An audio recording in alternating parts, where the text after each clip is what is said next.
నమస్తే, welcome to Leo. నేను మీ జగన్. వాస్తవానికి వైఎస్ జగన్మోహన్ రెడ్డి అంటే వైసీపీ పార్టీకి పేటీఎం బ్యాచ్లు ఉంటాయని చెప్పి అందరికీ తెలిసిందే. అదేంటి అంటే ఎప్పుడు అవసరం పడితే అప్పుడు కొంత పేమెంట్ వేస్తే పేటీఎం చేస్తే అప్పుడు ఆ వ్యక్తులు వచ్చేసి వైసీపీకి అనుకూలంగా మాట్లాడి వెళ్ళిపోతుంటారు. మళ్ళీ ఒకవేళ వీటిపైన విచారణ జరిగినా పోలీసులు విచారించినా మాకేమీ తెలియదు, సాక్షి స్క్రిప్ట్ పంపించింది, మేము అది మాత్రం చదివని చెప్పేసి చెప్తుంటారు వైసీపీ నేతలు కావచ్చు, కొంతమంది పేటీఎం బ్యాచ్లు కావచ్చు. అదేవిధంగా చూసుకుంటే నిన్నగాక మొన్న యాంకర్ శ్యామల కూడా ఏదైతే కర్నూలు బస్ ఇన్సిడెంట్కి సంబంధించి తను మాట్లాడిన మాటలు ఏవైతే ఉన్నాయో, ఏదైతే ఏపీ బెల్ట్ షాపులు పెట్టడంతో ఖచ్చితంగా ఆ యొక్క బెల్ట్ షాప్లో మందు తాగినందువల్లనే ఈ యాక్సిడెంట్ జరిగింది, ఇంతమంది ప్రాణాలు కోల్పోయారని చెప్పింది. దానిపైన 27 మంది మీద కేసులు పడ్డం. యాంకర్ శ్యామలను విచారిస్తే ఆవిడ చెప్పిన మాట ఏంది, లేదు మాకు సాక్షి స్క్రిప్ట్ ఇచ్చింది, మేము అది మాత్రం చదివాం కానీ మా దగ్గర ఎటువంటి ఆధారాలు లేవని చెప్పేసింది.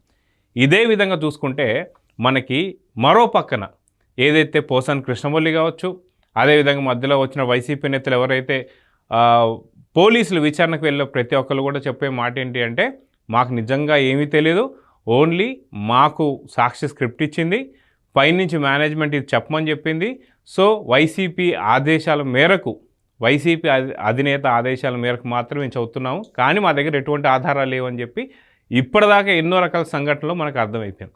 అయితే జగన్మోహన్ రెడ్డి గారు పేటీఎంలలో ఎంతవరకు చెల్లిస్తారంటే నిజంగా ఆయన ఒక స్థాయి, లేదంటే నిజంగా ఆ స్థాయి పేమెంట్లు ఎవరు చేయరనే చెప్పుకోవాలి. ఎందుకంటే పక్క రాష్ట్రంలో ఉన్నటువంటి మాజీ ముఖ్యమంత్రి కేసీఆర్ గారిని కూడా కొనేశాడా? వాస్తవానికి కేసీఆర్ గారు దాదాపు 2 ఏళ్ల నుంచి ఎక్కడ కూడా బయటికి రానటువంటి సందర్భాలు మనం చూసాం. అసెంబ్లీకి వచ్చి మాట్లాడమంటే ఇక్కడ వైఎస్ జగన్మోహన్ రెడ్డి గారు అసెంబ్లీకి వెళ్ళరు, అటు కేసీఆర్ గారు అసెంబ్లీకి వెళ్ళరు. ఇద్దరు అనుకునే చేస్తున్నారేమో ఒకటి తెలియదు, కానీ అటువంటిది పూర్తి పార్టీ మునిగిపోతున్నా సరే కేసీఆర్ గారు కనీసం అసెంబ్లీకి వెళ్ళకపోవడం కావచ్చు.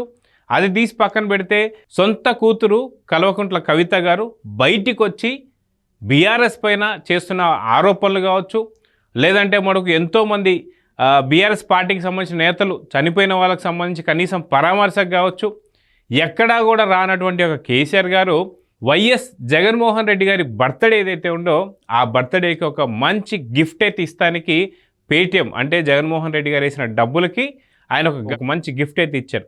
ఏంటి ఆ గిఫ్ట్? నిజంగా సొంత కూతుర్ని కావచ్చు, కొడుకుని కావచ్చు, అల్లుని కావచ్చు, పార్టీని కావచ్చు, లేదా మిగతా నేతల్ని కావచ్చు, అందరినీ కూడా వదిలిపెట్టి జగన్మోహన్ రెడ్డి గారి కోసమే ఇచ్చిన గిఫ్ట్ ఏంటి అంటే అది 2 ఏళ్ల తర్వాత మళ్ళీ బయటకు వచ్చి చంద్రబాబు నాయుడు గారి పైన విషం కక్కడం. అయితే జగన్మోహన్ రెడ్డి గారికి బర్త్డే గిఫ్ట్ లాగా ఇప్పటిదాకా ఎప్పుడూ బయటికి రానటువంటి ఒక కేసీఆర్ గారు, పార్టీ భూస్థాపితం అయిపోతున్నా సరే పట్టించుకొని కేసీఆర్ గారు, సొంత కూతురైనటువంటి ఒక కల్వకుంట్ల కవిత గారు కన్నీళ్లు పెట్టినా సరే పట్టించుకున్న కేసీఆర్ గారు, పార్టీకి అధ్యక్షుడు కావాలి, పార్టీకి అధినేత కావాలని చెప్పి అనుకుంటున్నటువంటి ఒక కేటీఆర్ గారి యొక్క ఆలోచనలు కూడా తుంగలో తొక్కినటువంటి ఒక కేసీఆర్ గారు ఈరోజు మాత్రం వైఎస్ జగన్మోహన్ రెడ్డి గారి బర్త్డే సందర్భంగా ఆయన బయటకు వచ్చి చంద్రబాబు నాయుడు గారు విమర్శలు చేస్తే ఖచ్చితంగా అది ఎంతో కొంత బూస్ట్ అవుతుంది జగన్మోహన్ రెడ్డి గారికి అనుకొని పేటీఎం బ్యాచ్లకి అధినేతలాగా తయారైనటువంటి ఒక కేసీఆర్ గారు బయటకు వచ్చి ఇప్పుడు జరుగుతున్నటువంటి ఒక ఒప్పందాలు ఏవైతే ఉంటాయో అవన్నీ కూడా బూటకం. గతంలో జగన్మోహన్ రెడ్డి గారికి సంబంధించి సలహాలు ఇచ్చింది కూడా కేసీఆర్ అని చెప్పి చాలా క్లారిటీగా ఇప్పుడు అర్థమైంది. ఏంటి అంటే చంద్రబాబు నాయుడు గారు పెట్టినటువంటి యొక్క సదస్సులు ఏవైతే ఉన్నాయో ఆ సదస్సుల్లో వచ్చి ఒప్పందాలు చేసుకున్న వారంతా కూడా పక్కన చేసుకునే ఫాస్ట్ ఫుడ్ సెంటర్లలో మాస్టర్లు, అదేవిధంగా హోటల్లో సర్వ్ చేసేటువంటి సప్లైర్లు అని మాట్లాడారు. అంటే వీళ్ళ కళ్ళకి ఇప్పటిదాకా వచ్చినటువంటి కంపెనీలు ఏవో ఒకసారి మీకు చూడండి.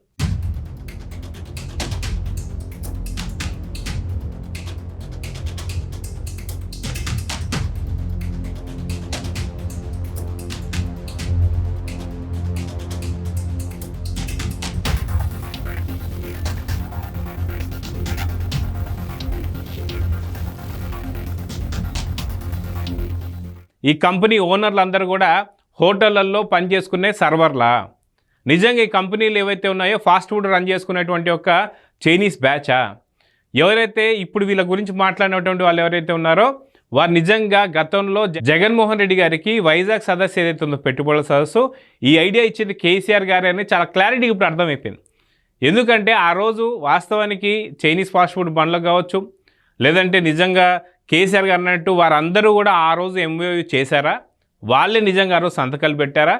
ఈరోజు వాళ్ళు కాదు సంతకాలు పెట్టిందని చెప్తానికి ఈ కంపెనీలే ప్రూఫ్. అయితే ఈ కంపెనీలు ఏవైతే ఉన్నాయో ఈ కంపెనీలకు సంబంధించిన ఓనర్లు ఎవరైతే ఉన్నారో మీరు ప్రతి ఒక్కరిని గూగుల్లో సెర్చ్ చేస్తే మీకు క్లారిటీ కనిపిస్తుంది.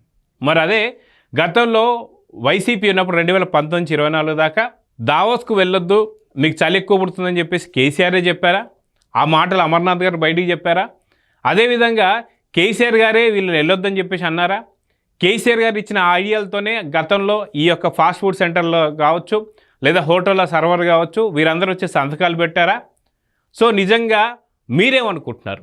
వాస్తవానికి వైసీపీ హయాంలో కేసీఆర్కి ఇచ్చిన ఐడియా ఏవైతే ఉన్నాయో అవి కరెక్ట్ అనుకుంటున్నారా? నిజంగా ఇప్పుడు ఏదైతే కూటమి ప్రభుత్వం వచ్చిన తర్వాత చంద్రబాబు నాయుడు గారు చేస్తున్నటువంటి అభివృద్ధిని చూసి కళ్ళల్లో నిప్పులు పోసుకుంటున్నటువంటి ఒక జగన్మోహన్ రెడ్డి గారు కావచ్చు, కేసీఆర్ గారు కావచ్చు, నిజంగా ఈరోజు ఏదైతే ఎంఓయూలు జరుగుతున్నాయో, రాష్ట్రానికి కొత్త కొత్త కంపెనీలు ఏవైతే వస్తున్నాయో, గ్రౌండింగ్ జరిగిపోతున్నాయో, అటు సిఆర్డిఏ బిల్డింగ్ కావచ్చు, మిగతా కంపెనీలు కావచ్చు, ఆ డేటా ఏ సెంటర్లు కావచ్చు, అటు వైజాగ్ కావచ్చు, ఇక్కడికి వచ్చే వాళ్ళందరూ కూడా నిజంగా ఫాస్ట్ ఫుడ్ సెంటర్లో పనిచేసేటువంటి ఒక వర్కర్లా, లేదా స్టార్ హోటల్లో పనిచేసేటువంటి ఒక సర్వర్లా? మీరేమనుకుంటున్నారు? అయితే నిజానికి ఎందుకని ఇది జగన్మోహన్ రెడ్డి గారుకి ఇచ్చినటువంటి ఒక బర్త్డే గిఫ్ట్ అని ఎందుకు అంటున్నానంటే దానికి చాలా సింపుల్ రీజన్ ఒకటి ఉంది. ఇప్పటిదాకా బయటికి రానటువంటి కేసీఆర్ గారు జగన్మోహన్ రెడ్డి గారికి ఏదో ఒక విధంగా మైలేజ్ చేయాలి అని చెప్పేసి అనుకోవడంతో జగన్మోహన్ రెడ్డి గారు కూడా ఇప్పటిదాకా ఉన్నటువంటి ఒక పేటీఎం బ్యాచ్లు ఏవైతే ఉన్నాయో వారు చెప్పే మాటలు కనీసం మెడికల్ కాలేజీలకు సంబంధించి కూడా ఎవరు పట్టించుకోవట్లేదు. కోటి సంతకాలు అన్నారు, ఎవరు అసలుకి దాని గురించి ఆలోచించడం లేదు. అదేవిధంగా చూసుకుంటే ఎన్నో కార్యక్రమాలు చేసినా సరే ఎటువంటి ఫలితాలు లేకపోవడంతో ఎంతో కొంత సపోర్టు కావాలి అంటే గతంలో కూడా ఏదైతే సపోర్ట్ ఇచ్చినటువంటి కేసీఆర్ గారికి గుర్తురావడంతో ఆయన మాట్లాడితే ఎంతో కొంత నమ్ముతారని చెప్పేసి ఒక ఆలోచనతో ఏదైతే వైఎస్ జగన్మోహన్ రెడ్డి గారు చేసిన ఈ ప్లాన్ ఏదైతే ఉందో పూర్తిగా బెడిసికొట్టిందని చెప్పుకోవాలి. ఇప్పుడు ఆ కంపెనీ ఓనర్లు ఎవరైతే ఉన్నారో, ఎవరైతే ఎంఓయూలు చేసుకున్న వాళ్ళు ఎవరైతే ఉన్నారో వాళ్ళందరూ కూడా తిరగబడుతున్నారు. అదే కాకుండా ఏపీలో ఉండే యూత్ అంతా కూడా నిన్నగాక మొన్న కూటమి ప్రభుత్వం కావచ్చు, తెలుగుదేశం నాయకులు కావచ్చు, జనసేన అధినేతలు కావచ్చు, వీరందరూ కూడా అటు జగన్మోహన్ రెడ్డి కావచ్చు, ఇటు కేసీఆర్ ఇద్దరు కలిసిపోయారు, కుమ్మక్క అయిపోయి పూర్తిగా ఏపీని నాశనం చేశారంటే ఇది దీంట్లో ఎంత నిజం లేదేమో అని చెప్పేసి అనుకున్నారు. కానీ ఈరోజు కేసీఆర్ గారు అన్న మాటలు ఏవైతే ఉన్నాయో జగన్మోహన్ రెడ్డి గారు కొంత బూస్టప్ ఇస్తానికి ఆ బూస్టప్ కాస్త ఇప్పుడు భూస్థాపితం అయిపోయిందని చెప్పుకోవాలి. సో కేసీఆర్ గారు అటు కూతుర్ని, కొడుకుని, అల్లుడిని, అటు బీఆర్ఎస్ నేతల్ని ఎవరిని పట్టించుకోకుండా ఎందుకు ఆంధ్ర గురించి మాట్లాడాడని చెప్పేసి ఇప్పుడు అడుగుతున్నారు. వాస్తవానికి ఆంధ్ర చంద్రబాబు నాయుడు గారి గురించి మాట్లాడాల్సిన అవసరం ఏముంది అంటే అతి తొందరలో కూటమి ఏదైతే ఉందో అటు టీడీపీ కావచ్చు, జనసేన కావచ్చు, బీజేపీ కావచ్చు, ఇదే కూటమి మళ్ళీ ఇప్పుడు తెలంగాణలో కూడా రాబోతుందా? ఈ భయం స్టార్ట్ అయిందా? అందుకే జగన్మోహన్ రెడ్డి గారు బూస్టప్ ఇస్తానికి అటు కేసీఆర్ గారు ఇటు కూటమి రాకుండా, తెలంగాణలో కూటమి రాకుండా, అదేవిధంగా జగన్మోహన్ రెడ్డి గారికి బర్త్డే గిఫ్ట్ ఇస్తానికి ఆ మాటలు మాట్లాడారా? ఆయన మాట్లాడిన మాటలు ఏవైతే ఉన్నాయో నిజంగా ఆయన స్పృహ ఉండే మాట్లాడారా, లేదా ఫామ్ హౌస్ నుంచి డైరెక్ట్గా వచ్చి మాట్లాడారా అని చెప్పేసి అడుగుతున్నారు.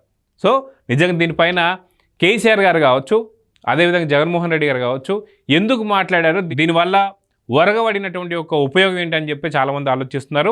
అనవసరంగా కేసీఆర్ మాట్లాడి ఏపీ యువత ఎవరైతే ఉన్నారో వాళ్ళు ఎవరైతే ఇప్పుడు జాబులు తెచ్చుకుంటున్నారో, ఆ కంపెనీల గురించి ఎవరైతే ఎక్స్పెక్టేషన్స్ పెట్టుకున్నారో, ఆ కంపెనీలు వస్తే ఆ కంపెనీల గ్రౌండింగ్ అయితే దాంట్లో జాయిన్ అవ్వాలనుకుంటున్న ఎవరైతే ఉన్నారో దాదాపు కొన్ని లక్షల మంది ఇప్పుడు కేసీఆర్కి చాలా విపరీతమైన కౌంటర్లు ఇస్తున్నారు. వాస్తవానికి అక్కడ ఏదైతే తెలంగాణలో మీ పార్టీకి సంబంధించిన పూర్తిగా భూస్థాపితం అవుతున్నా, ఇటు ఏపీలో జగన్మోహన్ రెడ్డి వైసీపీ పార్టీ భూస్థాపితం అవుతున్నా సరే మీరిద్దరు కూడా చంద్రబాబు నాయుడు గారి మీద పడి ఏడవడం తప్ప ఏమీ లేదా? అభివృద్ధి కోరుకుంటున్నారా మీరు, లేదంటే వినాశనం కోరుకుంటున్నారని చెప్పి అయితే అడుగుతున్నారు. సో మొత్తానికి కేసీఆర్ గారు నిజంగా బర్త్డే గిఫ్ట్ జగన్మోహన్ రెడ్డి గారికి ఇచ్చిన దాన్ని మీరు ఎలా చూస్తున్నారు, మీరు ఏమనుకుంటున్నారో కామెంట్స్ రూపంలో తెలియజేయండి. నమస్తే.